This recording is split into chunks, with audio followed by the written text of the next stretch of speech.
Si ustedes se van a dar cuenta, hay muchos lugares hoy en día donde ya no dicen Christmas o Feliz Navidad, sino Happy Holidays. Porque lo que se está tratando es como que sacar del centro la verdadera razón, el motivo de esta celebración. Pero por otra parte, nosotros debemos tener claro en nuestro corazón que más que celebrar una fecha, nosotros estamos celebrando un acontecimiento.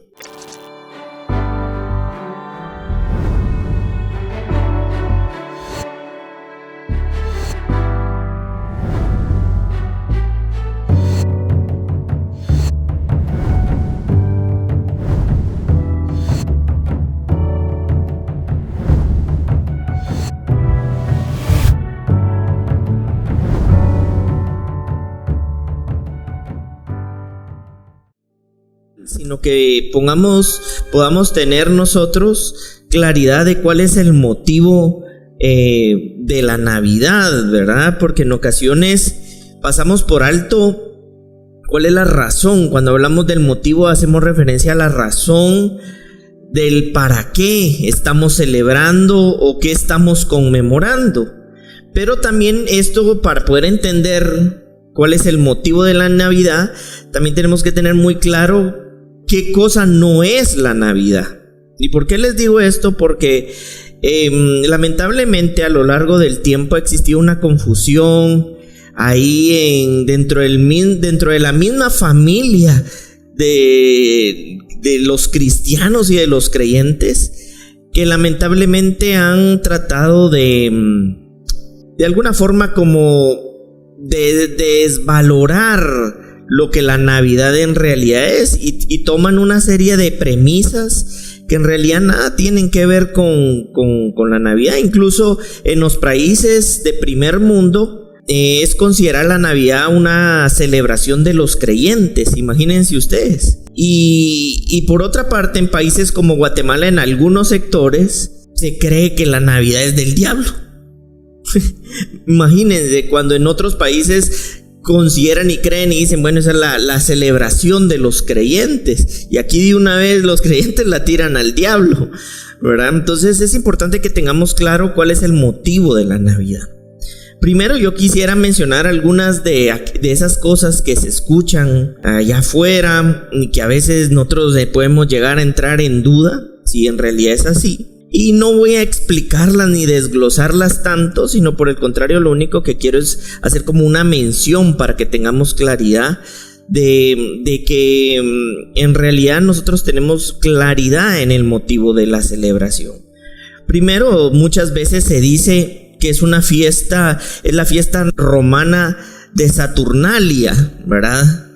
Es decir, creen que se está celebrando al dios Saturnino. Y esto es falso, porque básicamente esta fiesta se celebra del 17 al 23 de diciembre. Nosotros estamos conmemorando el nacimiento de Jesús en una fecha como el 24 y el 25 de diciembre. Por otra parte, también se cree que se está celebrando, y esta creo yo que es la que más se escucha en Guatemala, no sé si algunos la han escuchado, y es la fiesta del sol, ¿verdad? Del sol invictus, y que es el árbol del demonio y todo este tema, ¿verdad? Que hay en torno a esta celebración. Y eso también es falso, porque esta fiesta en su momento la celebraban del 17 al 23 de diciembre y no el 25 de diciembre.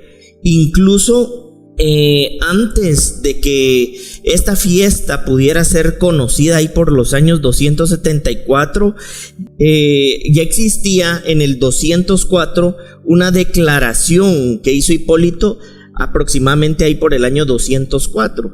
Es decir, antes de que esto se volviera en esa falsa idea de que se estaba celebrando al sol, varios años antes ya se estaba conmemorando el nacimiento de Jesucristo. Por otra parte, también se dice que se está celebrando el solsticio de invierno, y eso es falso, porque el solsticio de invierno sucede o acontece el 21 de diciembre, ¿verdad? Entonces ni siquiera estamos en la fecha en la que eso está sucediendo. Y por otra parte, también se cree que Mitra, que es una diosa, ¿verdad? Que nació se dice que nació el 25 de diciembre y entonces no se está celebrando a Jesús, pero por otro lado no hay ningún dato o evidencia histórica hasta el día de hoy de que eso sea verdad. Por otra parte, también existe otra premisa. Cuando todos hemos escuchado del nacionalsocialismo, ¿verdad? De Adolfo Hitler. Adolfo Hitler trató por todos los medios de alguna manera destruir esta fecha. Y a raíz de eso, pues se implantó una idea en el mundo que ha ido avanzando de manera progresiva. Tanto que hoy en muchos países ya no se dice Christmas, ¿verdad? Christmas haciendo referencia a Cristo, sino por otro lado se hace mención a Happy Holidays. Si ustedes se van a dar cuenta, hay muchos lugares hoy en día donde ya no dicen Christmas o Feliz Navidad, sino Happy Holidays. Porque lo que se está tratando es como que sacar del centro la verdadera razón, el motivo de esta celebración. Pero por otra parte, nosotros debemos tener claro en nuestro corazón que más que celebrar una fecha, nosotros estamos celebrando un acontecimiento. Es decir, en ese acontecimiento nosotros podemos notar, y quizá es el gran dilema que muchas veces se tiene, de por qué se celebra el 25 de diciembre, y es porque, según algunos datos históricos, la madre de Jesús quedó embarazada un 25 de marzo. Entonces, al quedar embarazada en un 25 de marzo, 9 meses después, básicamente el 25 de diciembre, Jesús estaría naciendo. Entonces, si bien es cierto, todo esto sucede en el tema histórico y en el tema de Jesús, hay más de 500 bibliografías que hacen referencia a la vida de Jesús, más que incluso que las que existen de Platón o de Sócrates, que si ustedes se ponen a pensar, a Platón y a Sócrates nunca se les pone en duda. O sea, nosotros tal vez no creemos en Platón y en Sócrates como una referencia de vida, pero en el mundo, por ejemplo, filosófico e incluso en el mundo de la academia, ustedes nunca van a escuchar que digan, ¿y será que Platón y Sócrates nacieron o murieron o existieron? Porque la idea central de esto únicamente trata de minimizar el acontecimiento que vino a cambiar la historia del mundo, vino a marcar la historia, y no hay nada ni nadie que, por ejemplo, en nuestro calendario pueda ser considerado si no es antes o después de Cristo.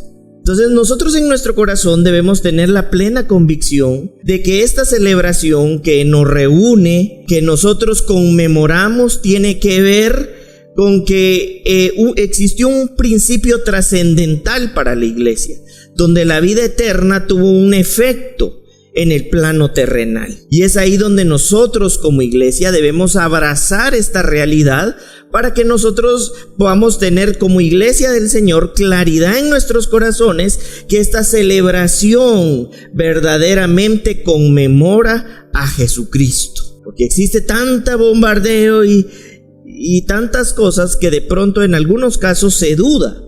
Pero para nosotros como hijos de Dios sabemos que el nacimiento de Jesucristo es un principio trascendente, donde lo eterno impactó el plano terrenal. Y para nosotros como hijos de Dios, su realidad en nuestros corazones es una verdad. Para esto yo quisiera que pudiéramos leer lo que dice la carta a los Efesios, capítulo 5, versículo 15 y 16. Dice: mirad pues que andéis con diligencia, no como necios, sino como sabios, redimiendo el tiempo, porque los días son malos. Vamos a ver la palabra redimir en esta parte, en el versículo 16, viene del griego exagorazó. Para efectos de esta enseñanza y en este plano, para no adentrarnos a todo lo que la redención implica, vamos a entenderlo como un rescate. Es decir, cuando estamos hablando de redimir en este contexto, el apóstol Pablo a la iglesia de Éfeso a lo que se refería era rescatar. Entonces, si nosotros tenemos claro ese término, entonces podemos seguir comprendiendo lo que continúa dentro de ese mismo versículo. Dice redimiendo, rescatando entonces el tiempo. La palabra tiempo viene del griego kairos, viene de la palabra griega kairos, que significa tiempo visto como una oportunidad. Se refiere al momento en que las cosas llegan a su punto crítico, de modo que se puede sacar el máximo provecho. Kairos significa el tiempo adecuado, el momento correcto. Básicamente lo que el apóstol Pablo estaba diciendo es que rescatemos la oportunidad como iglesia y como hijos de Dios en momentos como este. Es decir, como iglesia nosotros tenemos que tener claro que existen estas oportunidades que deben ser rescatadas. ¿Y por qué esta es una muy buena oportunidad para ser rescatada? Porque a la final es un tiempo en donde lo que se está celebrando y lo que se está conmemorando es el acontecimiento de nuestro Señor Jesucristo, de Dios mismo encarnado en un cuerpo de hombre, para que nosotros como hijos de Dios, como su iglesia, pudiéramos entonces experimentar su vida. Pero ahora bien, nosotros como su iglesia, en lo que requiere que nosotros seamos diligentes, rescatemos esta oportunidad para nosotros poder ser una expresión de amor, de reconciliación, de perdón, de luz, de entendimiento, de sabiduría y de inteligencia para este mundo. El motivo de la Navidad no es Papá Noel, es el nacimiento de Jesucristo. Y entonces nosotros como iglesia tenemos la oportunidad de rescatar esta oportunidad para que entonces el nombre de Jesucristo pueda ser proclamado. Es más, nosotros podemos darnos cuenta que hace mucho tiempo atrás la idea original de los villancicos tienen que ver con la adoración a Jesús. Los verdaderos villancicos lo que hacen es exaltar el nombre de Dios, no la de B&B, ¿verdad? Esa no exalta el nombre de Dios, pero en realidad los villancicos, el objetivo principal es exaltar a Dios, celebrar su nacimiento. Y nosotros como su iglesia podemos rescatar este momento como la oportunidad de proclamar la vida de Dios. No solamente a través de un mensaje hablado, sino de la expresión de vida de Dios por medio de su iglesia. Nosotros somos su iglesia. Nosotros somos de los que hemos sido redimidos. Nosotros somos de los que hemos sido escogidos. Somos quienes hemos sido llamados para despertar a la semejanza de Dios. Es decir, la vida de Jesucristo no solamente vino para ser un acontecimiento histórico, sino que incluso ese acontecimiento histórico tiene un principio trascendente, y es que lo eterno impacte el plano terrenal. Y es ahí donde Jesús mismo decía: a ustedes les conviene que yo me vaya, porque entonces derramaré principio trascendente, lo eterno en el plano terrenal, y derramaré de mi espíritu ¿en quién? En ustedes. ¿Y quiénes son ustedes? ¿Quiénes somos nosotros? La iglesia de Dios. Por eso es que el nacimiento de Jesús trasciende a través de la historia, porque lo eterno de Dios tuvo como un efecto poderoso y glorioso cambiar el plano terrenal, la historia de su iglesia, y levantar y establecer una iglesia capaz de poder expresar la vida de Dios. Por eso es que nosotros somos de los amados y de los bendecidos y de los escogidos de Dios. Y nosotros en fechas como estas estamos celebrando y rescatando la oportunidad que tenemos de anunciar al Salvador del mundo, al Rey del mundo, al Dios encarnado en un cuerpo de hombre, que caminó sobre esta tierra mostrando la gloria, dice la Escritura, del unigénito. No sé si ustedes sabían este dato, probablemente sí, pero incluso los historiadores más agnósticos y aún ateos, ninguno ha podido negar la existencia de Dios, porque se tienen que apegar al método científico de la historiografía. Y en la historia no existe forma alguna de negar la existencia de Jesús en esta tierra. Mas nosotros, por medio de la obra del Espíritu, no solo somos conscientes de que Jesús nació, sino ahora por medio de su Espíritu Santo ha sido revelado a nosotros como su iglesia. No solo tenemos el conocimiento histórico, sino ahora la experiencia de poder vivir la vida de Dios en nuestros corazones y experimentarlo como una realidad que nos bendice, que nos edifica, que nos reconcilia, que nos fortalece, que nos renueva, que nos redime, que nos justifica, que nos vivifica, que nos santifica, que nos justifica. Razones suficientes tenemos para poder darle gracias a Dios. Pero miren ustedes lo que se puede leer en Lucas 2, capítulo 2, versículo 8. Y dice: habían pastores en la misma región que velaban y guardaban las vigilias de la noche sobre su rebaño. Y aquí se les presentó un ángel del Señor, y la gloria del Señor los rodeó de resplandor, y tuvieron gran temor. Pero el ángel les dijo: no temáis, porque aquí os doy nuevas de gran gozo, que será para todo el pueblo. Versículo 11: que os ha nacido hoy en la ciudad de David un Salvador, que es Cristo el Señor. Esto os servirá de señal: hallaréis al niño envuelto en pañales, acostado en un pesebre. Y repentinamente apareció con él ángel, una multitud de las huestes celestiales. Miren ustedes, el verdadero villancico de la Navidad, que alababan a Dios y decían: gloria a Dios en las alturas, y en la tierra buena voluntad para con los hombres. Esto es maravilloso. Imagínense ustedes escuchar a los ángeles adorando a Dios, naciendo. ¿Y qué era lo que decían? Gloria a Dios en las alturas, y en la tierra paz, buena voluntad para con los hombres. El nacimiento de Jesús trajo un impacto a la tierra de paz, de buena voluntad para con nosotros los hombres. De tal manera amó Dios al mundo, que envió a su único Hijo, para que el que crea en Él tenga la vida eterna de Dios en su corazón.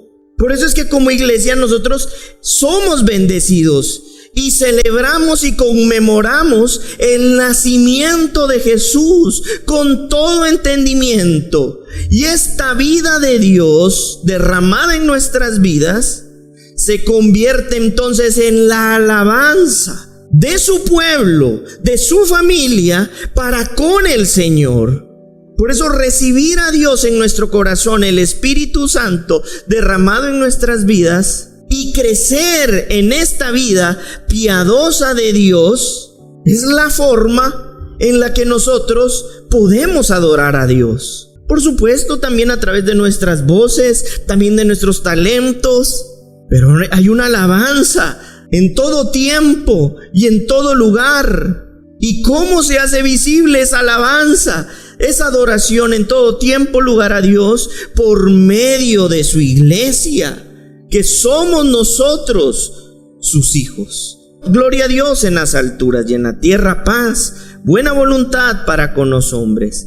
Somos bendecidos, somos escogidos, y tenemos la oportunidad de verdaderamente abrazar el significado eterno y celestial del nacimiento de Jesús en esta tierra.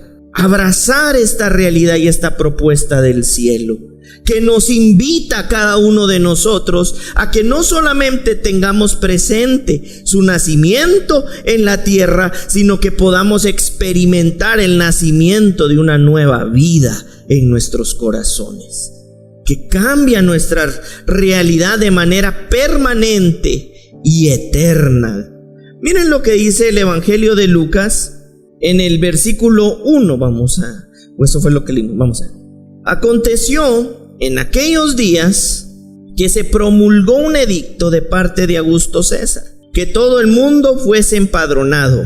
Este primer censo se hizo siendo Cirenio gobernador de Siria, e iban todos para ser empadronados, cada uno a su ciudad.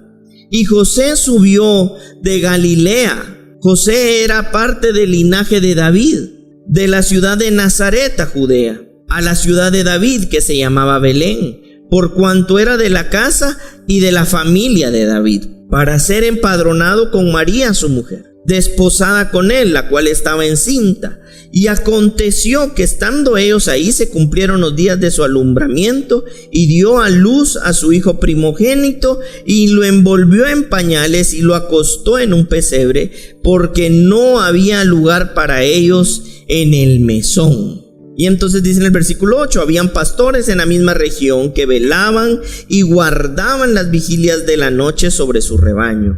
Y aquí se les presentó un ángel del Señor, y la gloria del Señor los rodeó de resplandor, y tuvieron gran temor. Y aquí está la parte que ya acabamos de leer. Miremos lo que dice en el versículo 11: que os ha nacido hoy en la ciudad de David un Salvador, que es ¿quién? Cristo el Señor. Esto servirá de señal, y hallaréis al niño envuelto en pañales, acostado en un pesebre. Y repentinamente apareció con el ángel una multitud de las huestes celestiales que alababan a Dios y decían: gloria a Dios en las alturas, y en la tierra paz, buena voluntad para con los hombres.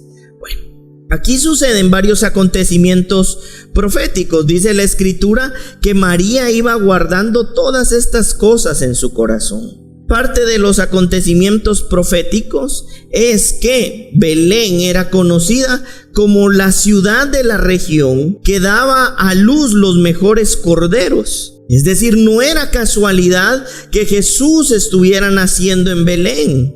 Proféticamente era la ciudad que daba a luz los mejores corderos de toda la región. Y ahí estaba naciendo el cordero que quita el pecado del mundo. Por otra parte, nosotros regularmente tenemos la idea de pensar en un pesebre hecho de madera, de paja, ¿verdad? Pero en realidad los pesebres de ese tiempo estaban hechos de piedra. Ahí está, la parte de abajo es el pesebre. Es decir, este pesebre, el objetivo de este pesebre era que pudiera proteger al cordero de cualquier ataque que algún animal pretendía hacerle, y no podían ser colocados ahí cualquier cordero, solo los corderos que eran perfectos o sin mancha. Es decir, no era casualidad de que no hubiera espacio en el mesón, sino por el contrario había una serie de acontecimientos proféticos que ya estaban simbolizando y anunciando el nacimiento de Jesús. Y todas estas cosas, dice la Escritura, María las iba guardando ¿en dónde? En su corazón. Porque ella se estaba dando cuenta de que su hijo, si bien es cierto, ella quería tenerlo en un mesón, iba a nacer en un pesebre, en Belén, la ciudad que daba a luz los mejores corderos sin mancha, y que su hijo estaba siendo colocado en el pesebre donde no eran puesto cualquier tipo de cordero, sino únicamente los corderos que estaban en perfecto estado. Y ahí estaba su hijo. Ella sabía cómo había concebido a Jesús, cómo el ángel del Señor le anunció que iba a quedar embarazada. Pero todas estas cosas ella las iba guardando en su memoria, porque todo esto tenía que ver con la anunciación profética de quién es Jesús. Y la piedra tiene también un simbolismo profético. Y el simbolismo profético es de permanencia. La piedra en la Escritura, permítame, significa que es una presencia segura e inmutable de Dios. Es decir, era una forma en la que se puede distinguir la resistencia y el signo de la fuerza de la fidelidad de Dios. Es decir, proféticamente se estaba viendo el carácter de Dios protegiendo aquello que había sido anunciado. Y el que había sido anunciado era Dios encarnado, el Verbo hecho carne, naciendo proféticamente en Belén, en la ciudad.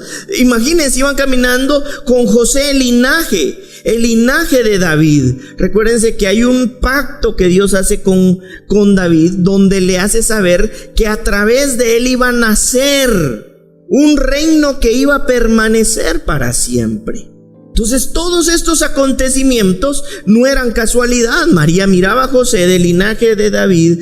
María se daba cuenta que no había lugar en el mesón. Se daba cuenta que estaba siendo colocado en un pesebre como un cordero. Y se daba cuenta también que estaba naciendo en Belén, donde nacían los mejores corderos de la ciudad, del país.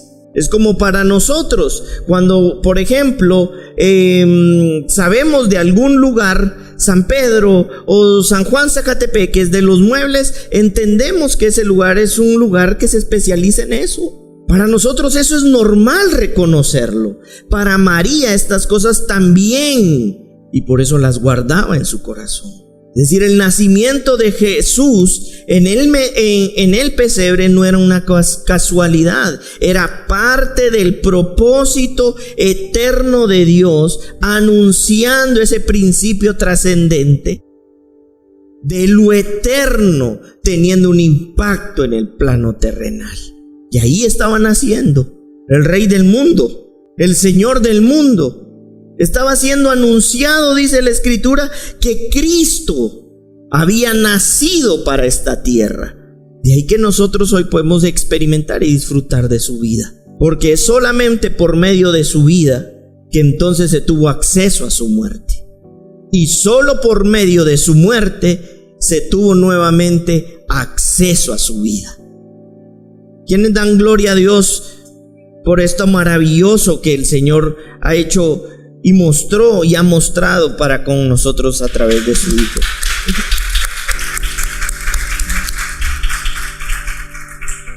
Miremos lo que dice Mateo capítulo 2, versículo 1. Cuando Jesús nació en Belén de Judea, en días del rey Herodes, vinieron del oriente a Jerusalén unos magos, que nosotros le hemos dicho que son 3, ¿verdad? Y hasta de colores. Melchor, Baltasar, ¿y quién es el otro? Gaspar, ¿verdad? La Escritura ni habla de Melchor, ni de Gaspar, ni de Baltasar, solo de unos magos, diciendo: ¿dónde está el rey de los judíos que ha nacido? Porque su estrella hemos visto en el oriente y venimos a adorarle. Estos magos eran entendidos, porque comprendían, tenían conocimiento en la Escritura, y la Escritura habla de que Él es la estrella de la mañana. Y quien los guió ahí es precisamente esa figura profética de la estrella. No es que casualmente, mira qué hace, mira que brilla. Es decir, había entendimiento en sus corazones. Oyendo esto, el rey Herodes se turbó y toda Jerusalén con él. Y convocado todos los principales sacerdotes y los escribas del pueblo, les preguntó dónde había de nacer el Cristo. Ellos le dijeron: en Belén de Judea, porque así está escrito por el profeta. Y tú, Belén de la tierra de Judá, no eres la más pequeña entre los judíos, príncipes de Judá, porque de ti saldrá un guiador que apacentará a mi pueblo Israel. Israel el espiritual. Entonces Herodes, llamando en secreto a los magos, indagó de ellos diligentemente el tiempo de la aparición de la estrella. Y enviándolos a Belén, dijo: id allá y averiguad con diligencia acerca del niño, y cuando lo halléis, hacedmelo saber para que yo también vaya y le adore. Ellos, habiendo oído al rey, se fueron, y aquí la estrella que había visto en el oriente iba delante de ellos, hasta que llegando se detuvo sobre donde estaba el niño. Y al ver la estrella se regocijaron con muy grande gozo. Y al entrar en la casa vieron al niño con su madre María, y postrándose lo adoraron, y abriendo sus tesoros le ofrecieron presentes, oro, incienso y mirra. Pero siendo avisados por revelación en sueños que no volviesen a Herodes, regresaron a su tierra por otro camino. Entonces la escritura habla de que, el oro y incienso y el mirra tienen también un simbolismo profético del sacerdocio y del rey, ¿verdad? Es decir, estos eran presentes que solamente se presentaban, valga la redundancia, a un sacerdote y a un rey. Entonces había entendimiento en estos magos, y dice que le adoraron. Esta palabra adorar viene del griego proskuneo, y dice acá, lo leo acá porque aquí pusieron un regalo y no miro. Sugiere la voluntad de hacer todos los gestos físicos necesarios de reverencia, besar el suelo cuando uno se postra ante un superior, adorar, estar dispuesto a caer, postrarse para adorar de rodillas. Es decir, había un reconocimiento, en entendimiento de que el que estaban haciendo, y porque eran entendidos, reconocían que el nacimiento de Jesús en Belén no era casualidad. Ya vimos nosotros que en Belén nacían los mejores corderos, que el pesebre no era sino de piedra, el simbolismo profético también de lo que representaba este pesebre de piedra, y por otra parte, ¿quiénes eran los colocados en ese tipo de pesebre que no era cualquier tipo de cordero? Y todas estas cosas guardaba María en su corazón, pero además ahora hay unos magos entendidos que la estrella de la mañana los estaba dirigiendo al nacimiento de Jesús, y que cuando ellos llegan se postran y le adoran y le presentan como a un rey y como a un sacerdote el oro, el incienso y la mirra. Es decir, todas estas cosas a nosotros solo nos afirman, basados en todas estas cosas que nosotros leemos, en la realidad de que Jesús vino a este mundo. Y el objetivo de Jesús de venir a este mundo no era solamente nacer, sino por el contrario, por medio de su vida, que nosotros pudiéramos recibirla, y para recibirla Jesús debía ¿qué? Morir. Hay un momento, no me voy a ir alargando mucho, hay un momento, algunos no sé si lo han escuchado, a Flavio Josefo. Él es un escritor no creyente, y él cuenta algunos datos históricos ya cuando Jesús muere. Por ejemplo, vamos a leer algo que dice 1 Reyes 6:2.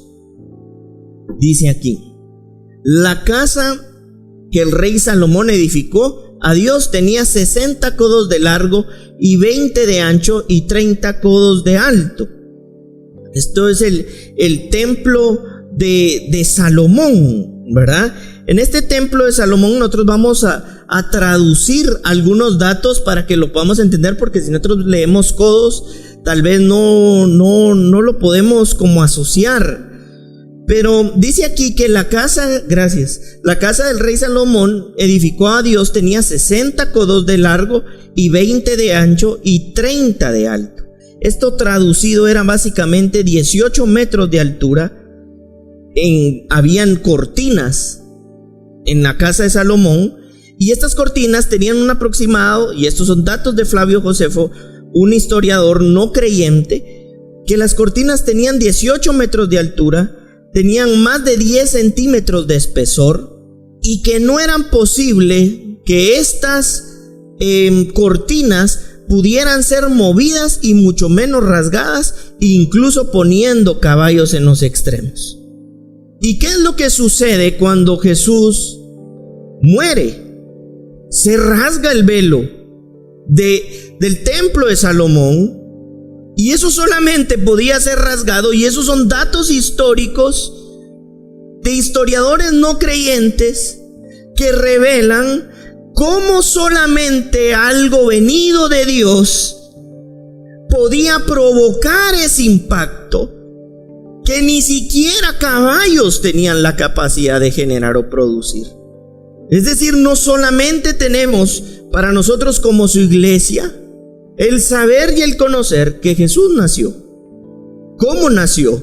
Todo lo profético que fue anunciado desde antes, y lo vemos inclusive por medio del profeta Isaías, cómo la mamá de Jesús lo está viviendo, porque es otra perspectiva, y guardaba de estos acontecimientos, y además todo lo histórico que estaba rodeando a Jesús en la ciudad, en el pesebre, en quién era el esposo de María, de qué linaje venía, sino ahora además, cuando muere y resucita, el velo es completamente rasgado. Un velo que era muy grande, muy pesado, muy extenso. Y eso solamente puede traer a nosotros claridad sobre la realidad que vivimos. Claridad de que nosotros como iglesia no celebramos a Jesús solamente porque es bonito, sino que estamos conmemorando el nacimiento de nuestro Salvador, en cómo ese principio trascendente de lo eterno se encarnó en la tierra, se hizo carne, pero ahora también se derramó en nosotros, su iglesia, su amor, su paz, su consuelo, su fortaleza, su gracia, su justicia, su verdad, para que podamos entonces ahora tener una vida piadosa en la medida de que estamos recibiendo esto en nuestros corazones. Va a ser más posible poder tener esa vida piadosa de la que habla la Escritura, porque esa vida se está encarnando en nosotros. Ya no va a ser un desafío titánico de cómo lo puedo experimentar, sino de experimentar esta realidad en nuestro corazón, en nuestros pensamientos, y permitir que la obra de Dios tome su lugar en nuestras vidas como el Señor y Salvador, como el Hijo de Dios. Y entonces nosotros tenemos hoy claro cuál es el motivo de celebrar esta fecha. Más que un número, el acontecimiento que cambió nuestras vidas para siempre. Yo no sé cómo vivían ustedes su vida antes del Señor, pero yo de verdad creo que en la medida en la que Dios esté haciendo de nosotros su casa, su morada, su templo, no es posible ni siquiera ser una mejor versión de antes. Es que eres nuevo, y eso nuevo es lo que está creciendo en nuestras vidas. Así que celebremos el nacimiento de Jesús, porque por su nacimiento tenemos la muerte y la resurrección de Cristo en nuestras vidas y en nuestros corazones. Amén. Muy bien. Aquí está cuando lo que les decía. Vamos a leer el 50. Dice: mas Jesús, habiendo otra vez clamado a gran voz, entregó el Espíritu. Y he aquí el velo del templo se rasgó en dos, de arriba abajo, y la tierra tembló y las rocas se partieron. Y en todo esto habían historiadores que ni siquiera creían en Dios. Imagínense ustedes, fue tanta la gracia de Dios que usó a no creyentes incluso para dejar plasmado en libros la misma historia de Jesús. Cuánto nomás nosotros, su iglesia, sí, si ahora tenemos su Espíritu derramado en nuestras vidas. Amén.